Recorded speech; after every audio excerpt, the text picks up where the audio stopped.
Hey, what's up, everybody? Video 44 coming at you with another video. All right, so basketball talk.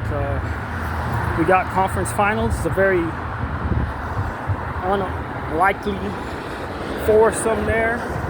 Minnesota Timberwolves versus the OKC Thunder, and the New York Knicks versus the Indiana Pacers. Can't say I saw this coming. OKC, yeah, they've been knocking on the door of being this good for about 4 or 5 years almost. They've been knocking. Minnesota was there last year, so it shouldn't be too surprising that they found a way to get there. But in the Eastern Conference, Indy shocked the hell out of everybody in New York. Who thought they'd beat Boston? You know what I mean? Nobody. So I think what you have is energetic teams. And we'll talk about both of those series. I got to make a series video for the Minnesota OKC matchup probably later tonight or tomorrow. Not really sure, but it'll be before the game one tomorrow night at 5:30, I believe. Game one begins in Oklahoma City. You know, if what comes to mind for me is just conditioning for the Eastern Conference. You got the teams that run all day that ultimately are survivors. Who could survive the schedule for the teams that run all day? Indy runs. Known for their offense, known for their pace. They are a great conditioned team. New York is known for only playing like 9 players. So those 9 players are definitely going to be in shape, more so than most. Either that or they're going to be worn out. And so that is conditioning. That is what told the story in this series, in my opinion. Teams that I thought would wear down, wore down.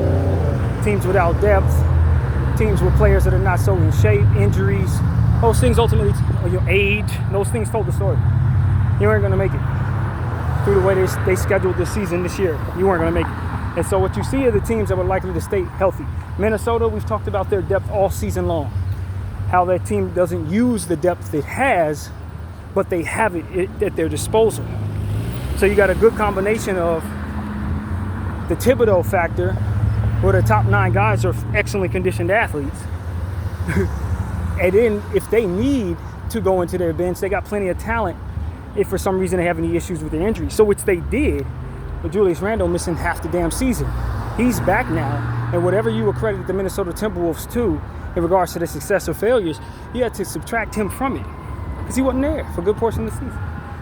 And now he's there, so you gotta see what they would have looked like if he had been there all season long. And that's what you're looking at. Meanwhile, OKC got nothing but depth. They've been taking picks from everybody who otherwise mortgaged them for temporary opportunities at championships for which the teams never got nothing. The teams that did that didn't win nothing, just like we told them they wouldn't. And as a result, OKC is able to build the deepest team and one of the greatest defensive teams we've ever seen. So that's called not mortgaging your future, but benefiting from other people who did. And then Indy hasn't really been mortgaging their future. They've been doing a great job putting players around their situation, making good trades, drafting pretty well. Hired a good coach several years ago, just put their head down and just worked while everybody else is trying to do so many splashes. They just put their head down, focused on basketball. And as a result, they're in the finals, conference finals. And then you look at the Knicks, and the Knicks have been making big moves. Big moves. Making trades and wheeling and dealing, souping up their roster for this exact purpose so they could just be better than everybody else. Since they knew they only used like 8 players, 9 players with their coach, what the most important thing for them to do was just put themselves in a position to have the best conditioned athletes and the most energetic athletes for that situation. So that's what I see there. That is exactly what I see there. 4 teams that are healthy enough, young enough, deep enough, and have superpowers on either the defensive or the offensive side of the ball. Meanwhile, Indy is a much improved defensive team, which is something I didn't really know about until these playoffs. They were a top 10 defense at the end of the season. So when you couple that with their elite offense, with which they've been for the last 2 years, it's no surprise that they're in the conference finals again. And so, yeah, it's good to see these teams here. I'm happy it's new blood in, to be honest with you. I'm very happy about that. It's going to be a team. 3 out of these 4 teams have never won a championship. And the Knicks are the only team that's won a championship. They ain't won since what, 73? So they might as well have never won a championship. Nobody alive today has seen them win a championship in their lifetime for the most part, except for my elderly Knicks fans who, it happened so long ago you probably don't even remember it. Like, literally, that's how long it's been. So this is great for the NBA. It might not be great for ratings, but for the health of the league, just so that fans in their specific places can stay engaged and feel like they have hope to win a championship, you want to see things like this. More parity. This is the most parity the league has ever seen, to be honest with you. I can't remember a time in my life where I didn't see one of the top 8 teams of the last 30 years be involved. Like, this is great. I think I'm happy with it. You're going to see some people who've never gotten a championship get an opportunity. And my Lakers have a player in every one of these situations. Thomas Bryant in Indy, Josh Hart in New York, Julius Randle in Minnesota, and Alex Caruso in OKC. So I'm especially happy for all of our old Laker guys with an opportunity to get a ring. Obviously, AC already has one. So if I'm rooting against anybody to win it, it'd probably be my guy AC, just off the strength of him already having one. But, you know, he's the only player on his team that has a championship. So it's going to be good to see some people get some opportunities. Shai Gilgeous-Alexander won MVP, man. I was kind of surprised. But Jokic did have kind of a down year with his roster. He played great. This is one of his best seasons. But his team did not have a greater regular season, and that's what they judge him by. So at the end of the day, do I expect that he deserved to not win MVP? Nah, he didn't deserve to not win MVP. But did Shai Gilgeous-Alexander deserve MVP? Yeah, he deserved MVP. So I can see that this is just Shai's year. I'm not overly comfortable with it just because I know how well Jokic played. But to be honest with you, I have to concede that Shai was at the top of the season, top of the league all year with his team. However you equate that to the depth or what have you, they won a lot, and he was winning, leading the way. So am I upset about that? No, but I did think that Jokic had one of his greatest, if not his greatest season. And if he would have got MVP, I think he was well deserving. So that's really what it is, man. Congrats to Shai for getting his first ever MVP. It was just announced today.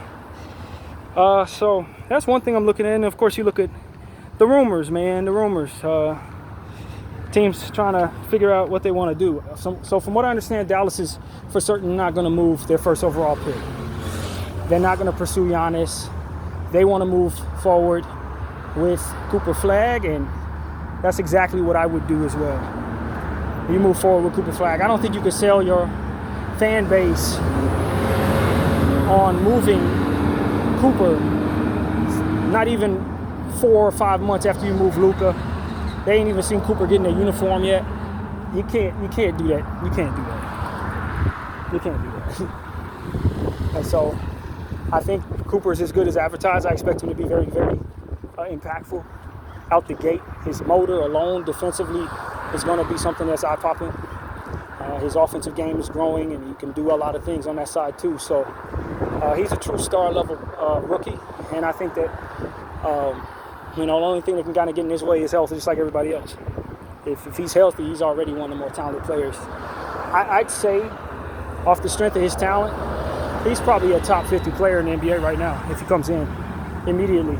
In my opinion, he's top 50 immediately. This is off the strength of what he can do versus, just others. And now the opportunity that he has, I don't know if I can perceive it properly because I don't think you keep the roster that he has right now around him. So it may be immediately out the gate if they keep the roster the way it is. He's probably still not a number one option. You probably still got AD and Kyrie as the number 1 and 2 options. But I'm going to be honest, I'll probably move both of them people. I'll probably move both of them. Can't move Kyrie right now because he's not going to be back till February. So that's one thing. And you probably don't move AD right away because you still want to tell your fans that you can win. You want to sell Cooper that he can win early if he does his thing. Which is, I don't know if that's really necessary for a young player, to be honest with you, that he win right away. I don't think so. But they're a part of a winning situation. But me personally, I'm moving AD right away. I ain't letting another. He won't start the season as a Dallas Maverick if I'm running things. I'm moving him somewhere else. And I'm starting over. With Cooper Flag, I got to keep Kyrie. I'll hold Kyrie, but I am unloading a lot of stuff that's going to eat up salary, and I'm going to try to get picks back and expiring contracts if at all possible for AD and for Klay Thompson. I'm moving him too. I'm not keeping him. That timeline for me is dead. That timeline's dead. If Kyrie want to be a part of a rebuilding situation because he's injured for the first season coming back from this injury, that's cool. I'll move him in the offseason next year. But this timeline, I'm dead in that early. There ain't going to be no AD Cooper Flag trying to vie for a position and none of that. No. I'm moving AD somewhere he can win right now. And I'm moving Kyrie and Klay, if at all possible, as soon as possible. But it's hard to judge. It's hard to be certain what Dallas is going to do. And I made a video about this a couple weeks ago. It's hard to be certain what Dallas is going to do because I don't know that the way that people are looking at this situation with them trading Luka is actually what it actually was. We blaming Nico Harrison. I'm of the mindset at this point that Nico Harrison had very little to do with that damn trade. Very little to do with that trade. And the NBA owners, the association itself, kind of facilitated that.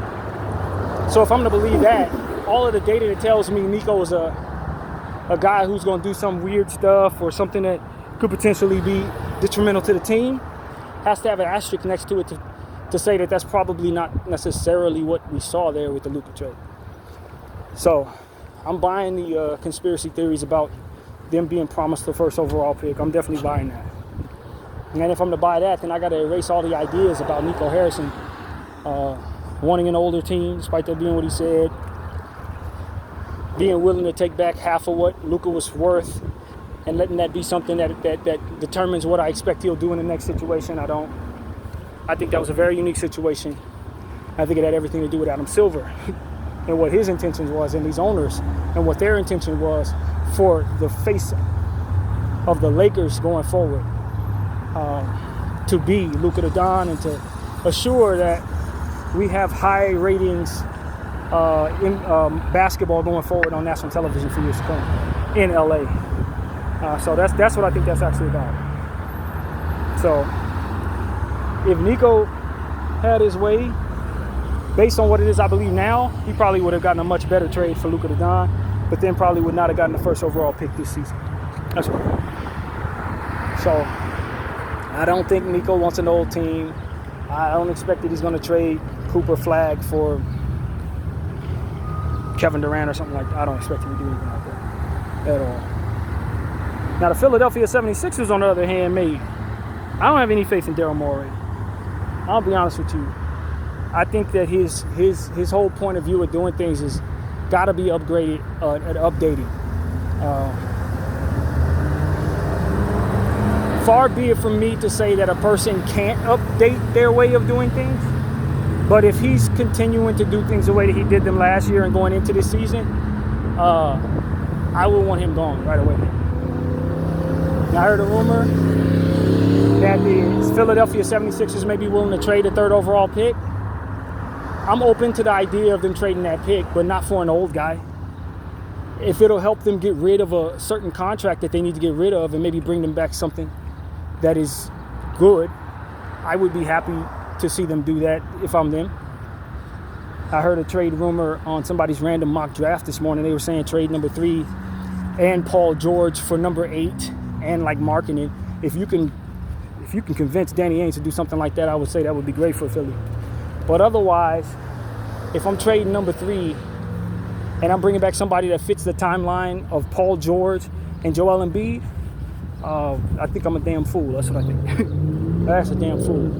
Philadelphia needs to be going forward, building around Tyrese Maxey, Jared McCain, and if they believe Quentin Grimes is that, Quentin Grimes. along with whatever they pick up in the draft this year. That's what they need to be doing. I'm moving Joel. I'm moving Paul George. I'm moving all that stuff they need over 30. Kelly Oubre, all that stuff is coming off the books. I'm re-signing Yabusele, re-signing Quentin Grimes. I'm empowering Adam Bodum a bit more. I'm improving some of that bench stuff in the back of the bench, keeping guys like Jalen Hood-Schifino and some of those other young players that they got on the back of their bench that showed they could pop a little bit. I'm keeping all them dudes. And I'm going forward, and I'm tanking again next year.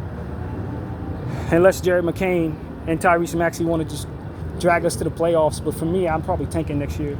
Anytime anybody rolls an ankle, I'm benching them for twice as long as it takes. Probably try to win about maybe no more than 20 games next year if I'm Philly. And then try to get the first overall pick next year if at all possible. Although tanking doesn't seem to hit like it used to with 2 play-in tournament teams getting the first overall pick in consecutive years. Last year Atlanta, this year Dallas. So I don't know. Like I said, I think that was rigged personally for Dallas. But I think the idea is to deter people from thinking that losing a million games in a row is going to get them a victory in the draft. And so maybe you just let them kids go out there and run and see what happens.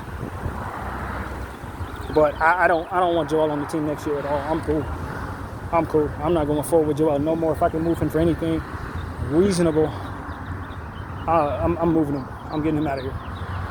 I can't have my situation built around him when he's not healthy. Ever. He wasn't healthy when he started his career. He had about 5 years where he was an MVP level guy, and then he's back to where he was when he started his career. That is why smart money would have traded him when he won MVP. That's when you get rid of that dude before we start getting into the area we're in now.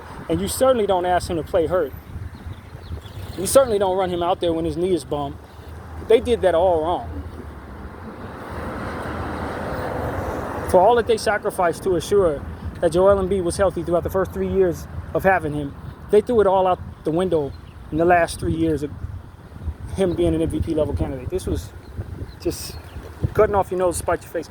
So Philly, to me, I just think needs to just undo everything, undo all of it.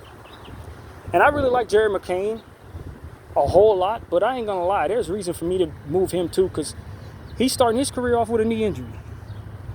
Now, of course, those who know that you can start your career off with a knee injury and still go out and literally be the greatest player of all time. Because Michael Jordan had a knee injury in year 2. You know what I'm saying? So that's not... I think if you believe in Jared McCain, you have all the reason in the world to hold on to him too. But just for the sake of what Philly's been through and all the injuries that they've had, I don't want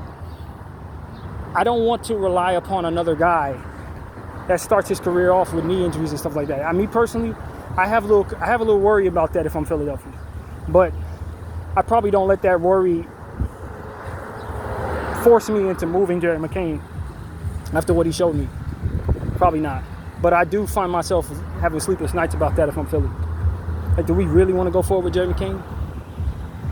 Are we sure he's the guy that we want to pay when it's time to pay him? Because he looked like he's going to be a star. But his rookie season, he already go down with a bum knee. It's like, is this the path we want to go down? Could this potentially be a Brandon Roy type situation? And if so, do you really want to go down that path? And so, I don't think so. I mean, like I said, it would keep me up at night. So, yeah, man, I hold on to Tyrese Maxey, but I also think with Tyrese, it's like, is his ceiling high enough to say he's the guy? If I didn't get Cooper Flagg, if I'm not going to luck into a first overall type guy, is Tyrese Maxey number 1 on my team? He can be an all-star a couple years in a row. I don't doubt he's a perennial all-star level player.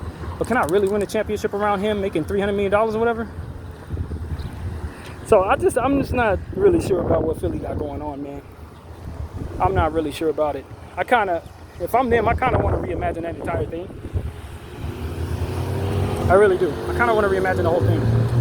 Just give me a clean slate. Let me start over. That's kind of how I feel if I'm Philly. And I know their fans have been through the process and didn't win nothing. It was a big failure and all of that. That's perfectly understandable fatigue for being bad for so long and all that. I get it. But if you're not building something that can turn you into where the Knicks are. Basically, if you can't get where the Knicks are right now, then you probably need to just accept that a rebuild is going to be necessary for you.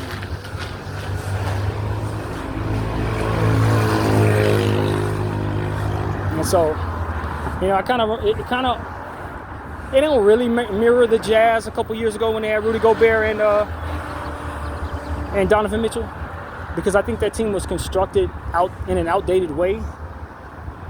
But they did move on from those players well before they were done, well before. I don't know if that's the same thing in Philly, because I look at Joel is done, Paul is done, but like the idea to move Tyrese Maxey is almost in the same ballpark to me as the idea to move Donovan Mitchell if you're Utah. It's almost like the same thing, to be honest.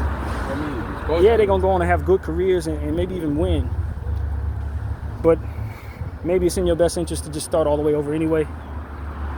With your salary situation being so ridiculously bad as it is, you just need somebody to just give you picks for anything. And he might be the most valuable thing that you can trade for valuable things. So this is why I'm firing Daryl Morey, bro. Because you went and put Paul George on a 5-year deal at this state of his career. Like, nobody who actually knows what the hell they're doing or who has updated ways of doing things in this league today is going to even consider offering him that contract.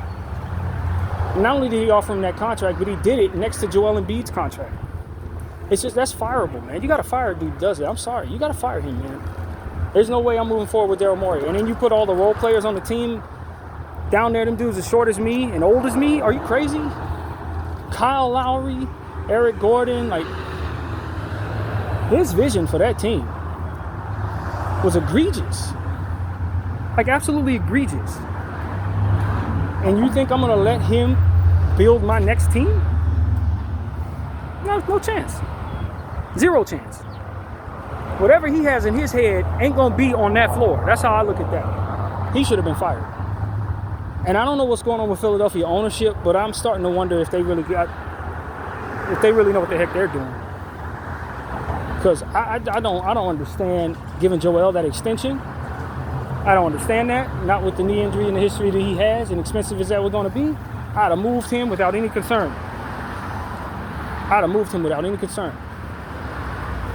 And Paul George, I wouldn't even have Paul George on my radar if I was him.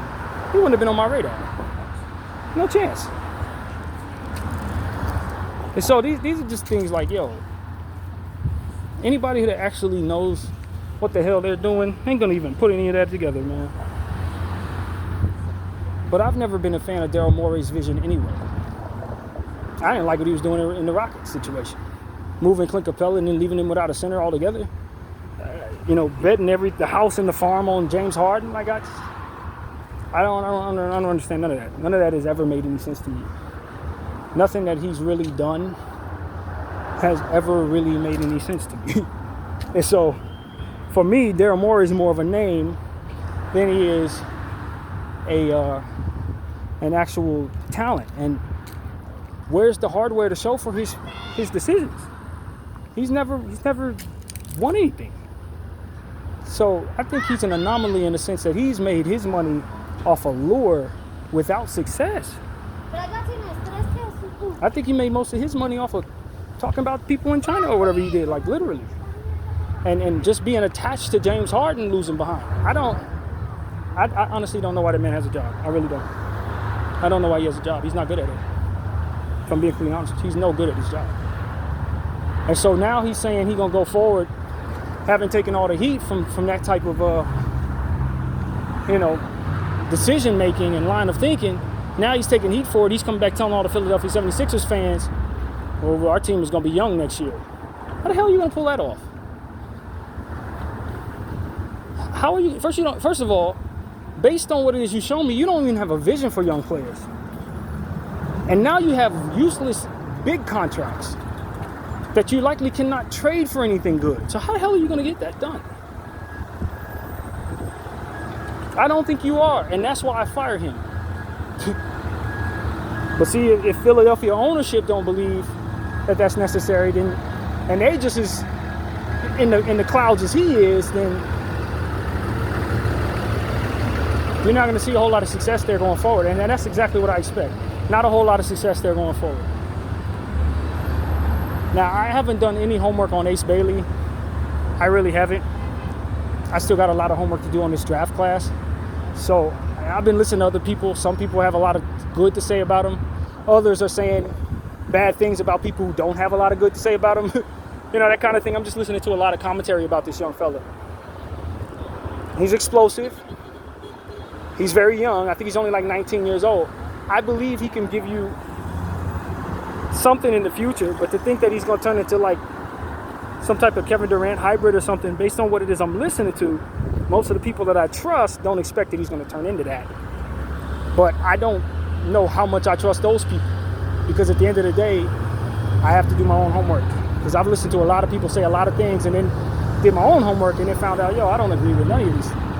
So that's what I'm going to do, my own homework on this draft class, and then I will let you guys know what I think, and I'll run with that, because everything else is just foolish jargon, people overthinking, underthinking, or what have you. I'll do my own homework.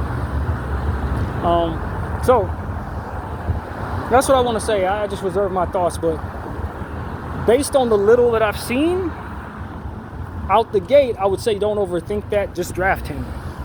That's what I would say based on the very little that I've seen from Ace Bailey. Don't overthink it, just draft him. But then again, there are nuances that could change my opinion entirely. It wouldn't be the first time. So, we'll see, man. But what I will say is, Philadelphia, I would not draft for fit. I would not draft for the redundancy of having a guard.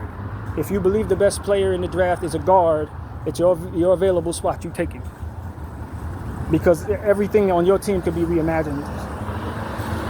And at some point in time, you may realize you're going to have to reimagine it. So I would just take the best player available if I keep the pick. Or if you're in love with somebody further down, just straight down.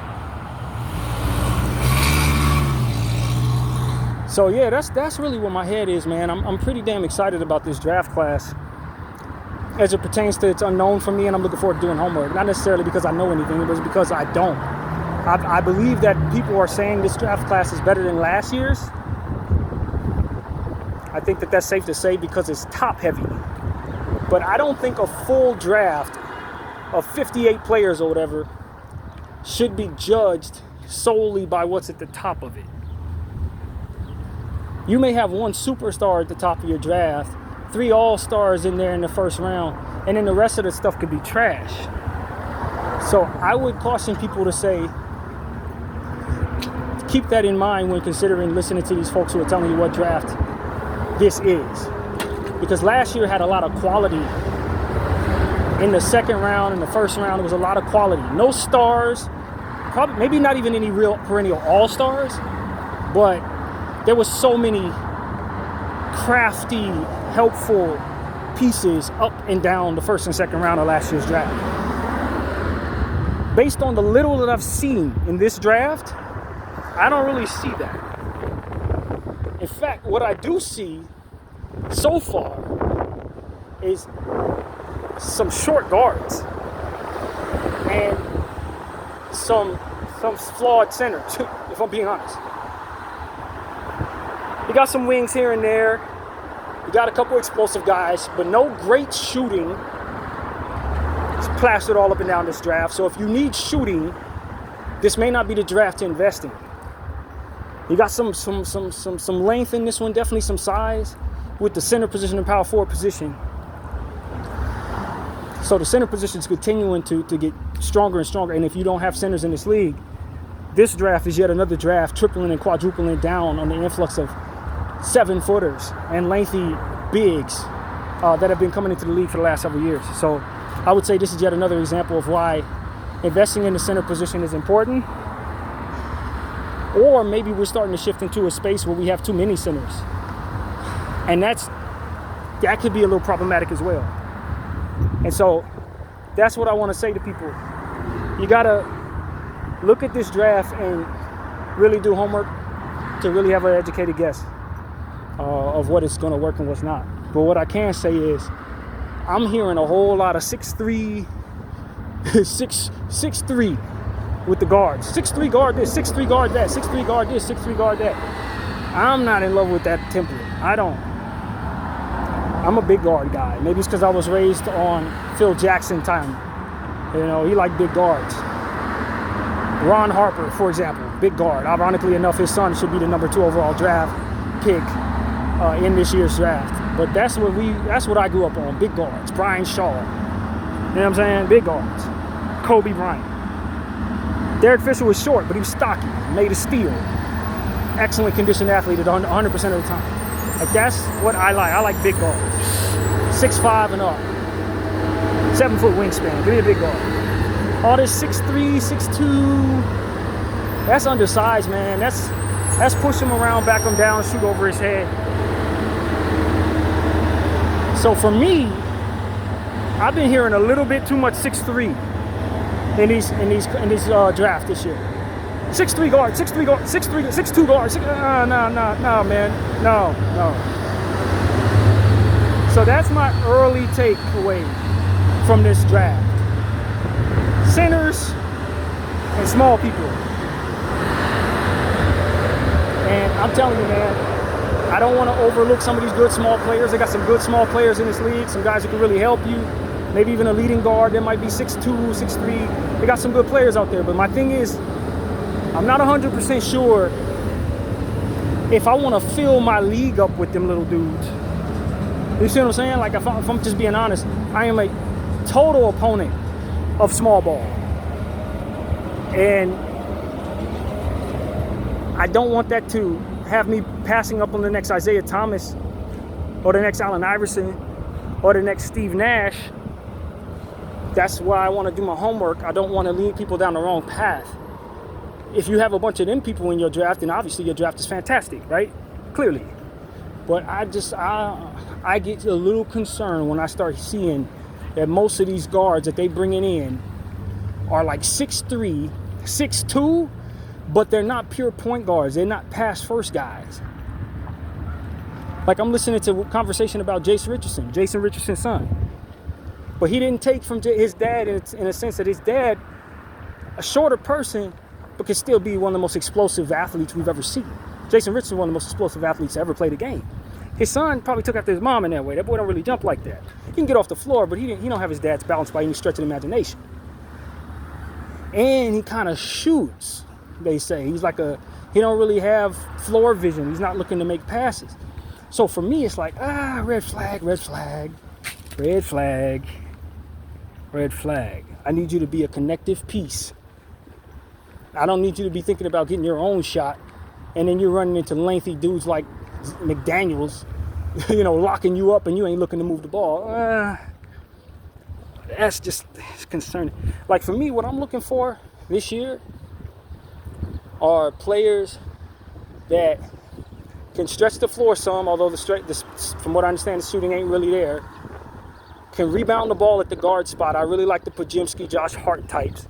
And I understand that they got a couple of guys like that in this draft.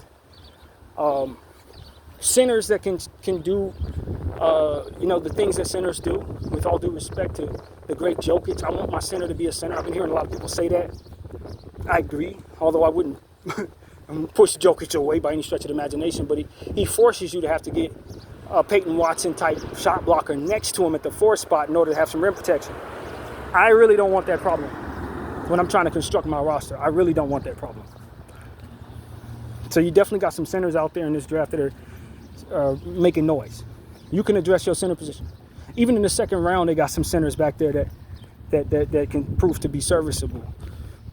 Even in the second round. So I think the Lakers, even though we have literally the second to last pick in the draft or something like that, there could potentially be a center available for us there or in the undrafted market that can be better than anything we have right now, believe it or not. It really could. So, yeah, for teams that need to address their size situation, this is a good draft to jump into. Especially the second half of the first round. I see that there's a lot of guys back there that can provide you length and size and, rebound and shot blocking, that kind of thing. It's like 6'10", 7 feet, 7'2" guys, 7'3" guys. They got some guys like that in this draft that I think are making some noise, make me feel really confident that they could excite me when I do homework on them. So that's where we're at right now, man. That's exactly where we're at, the early, extremely early stages of my homework on the draft. And so, I look at the Brooklyn Nets and I say to myself, they have the 8th pick, they have the 14th pick, I believe it is, or something like that. No, maybe that's San Antonio. But they got like 4 first-round picks. I don't know that this is the draft I need to be filling up on second, non-lottery pick first rounders. I don't think so. Not based on the very little that I've listened to and know right now. I don't need like 5 dudes from this draft all on one team making up the core of my first round picks. I'm likely going to trade 2 of those first rounders for future first rounders, so I can diversify a bit more so to get in every draft over the next 5 years with the first round picks that I have. And that's what I would do if I'm Brooklyn. Because I think you may end up finding out that like 2 out of 4 of those are dud, end up being bust or not turning into nothing for you. And so what I'm likely going to do is package 2 of those 4 picks, send them out, and see if I can get something that's a little more surefire, or just to get myself involved in other drafts in the future. Because they just got too many of all the picks that they traded for in one draft. And this ain't the draft for that, in my opinion, based on the little I've seen. That could change, obviously, based on homework. But right now, I don't know that I see they're going to be able to draft like some of the same thing over and over again. That's what could be potentially there. Or them reaching for somebody that they like, that they could likely get in the second round with their first round picks. I'm probably going to move those. Trade 2 for 1, maybe move up to, if I can get in there with Philly's pick, I probably want that.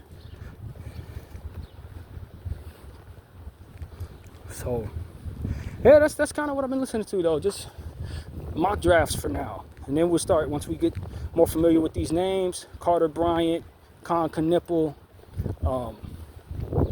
some of these dudes got some wacky names. I'm not going to lie, no disrespect to nobody, but some of your names is crazy, man, in this year's draft. But yeah, that's just something I wanted to say. But start doing more homework on guys like VJ Edgecombe.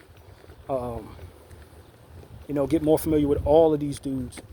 Some of their names are starting to ring out a little bit more than others right now. Defensive prowess of a guy like CMB. He's really starting to make some noise there in the back of that first round. So, we'll see what happens there, man. We will see what happens there, but that's what I want to let people know. Like, I'm doing my homework, man. I'm doing it. I'm going to start that process. I'm excited about it, just like I always am, and I will.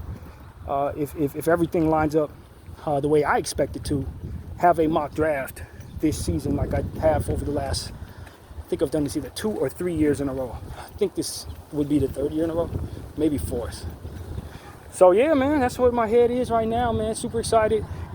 Ready for the conference finals. I think these are going to be fun series. I do. I don't want to break down what I think is going to happen in these series right now because it just seems kind of ridiculous knowing that I'm going to make some series predictions.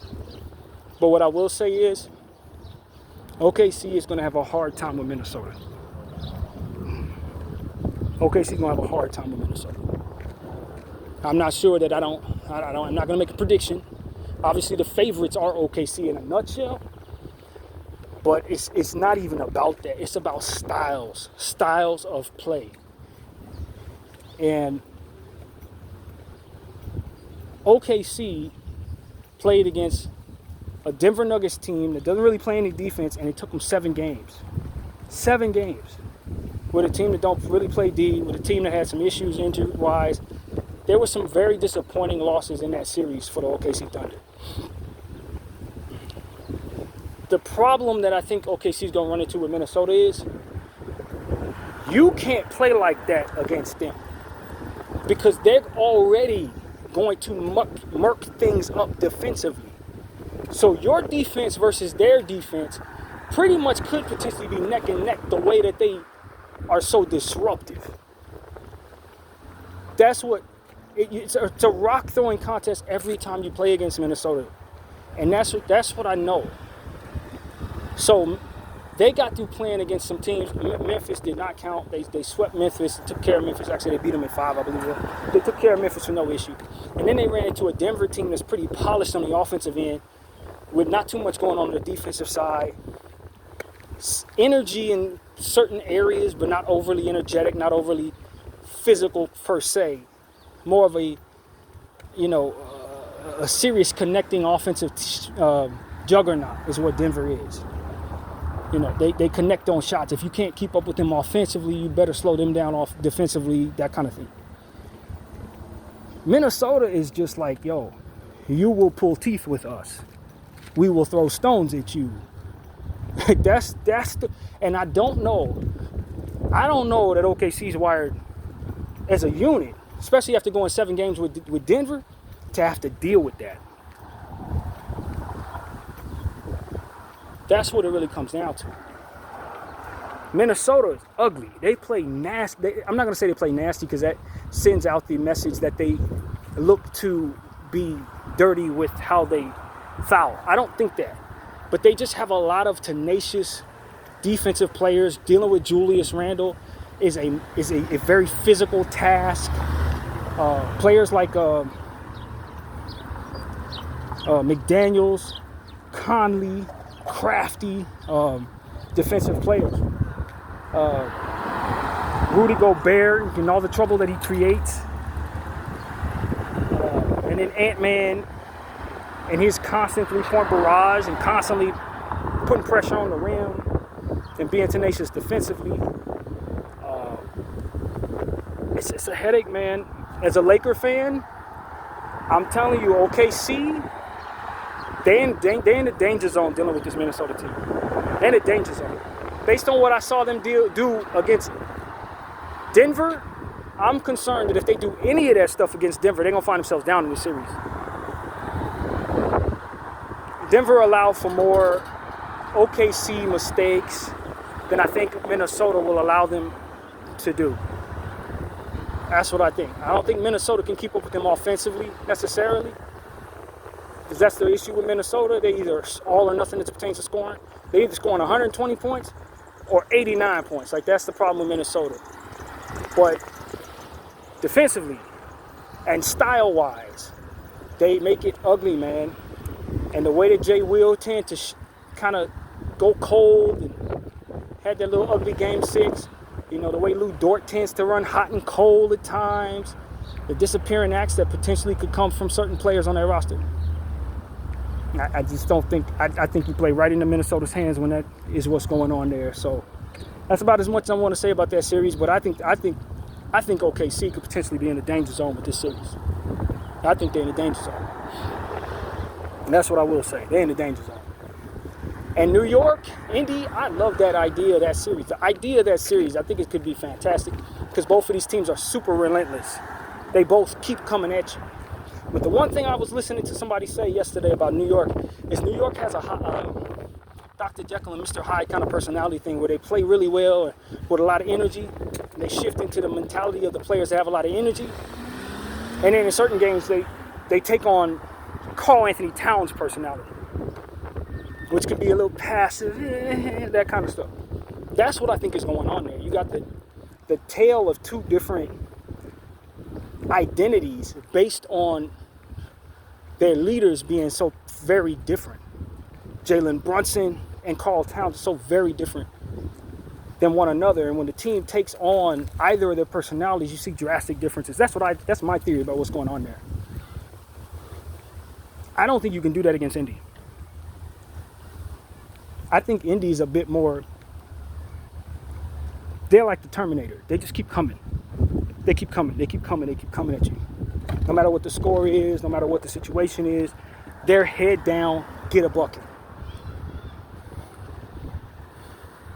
And that they're healthy, I don't know, man. I think the New York Knicks are a little bit, they could be in the danger zone themselves with Indy. They could be in the danger zone with Indy. They could be. Indy keep knocking people off they had no business knocking off. That's what's really going on there. Indy keep winning series. Nobody really thought they would beat Milwaukee. A lot of that had to do with the Dame injury. I did pick them to win it in 7. They won it in 5. Nobody thought they would beat Cleveland. They tore Cleveland up. Some of that had to do with injuries as well. So if you're going to put an asterisk on Boston's path last year, I think it's probably safe to put an asterisk on Indy's path this year based on that same problem. Injuries and their opponents. But they just keep coming at you, man. Their style of play is, I don't care. I'm the Terminator. I'm coming at you. And I just don't know if New York and their hot and cold way of identity, if they can afford to have any cold in this series and not lose the game they're in. So these are going to be some exciting series, man. These are going to be some exciting series. And I look forward to breaking them down and doing a little homework to find out how the things went during the regular season and see if they really allude to anything that we may see in the postseason here. So, yeah, man, that's what I got to say. I just wanted to give y'all an NBA video. You know, it's a great time to be an NBA fan because you got fresh new teams, and then the offseason should be exciting. I think player movement could be a thing this year. Some teams that need to do some things differently, and if they're bold enough, they'll probably make those moves this year.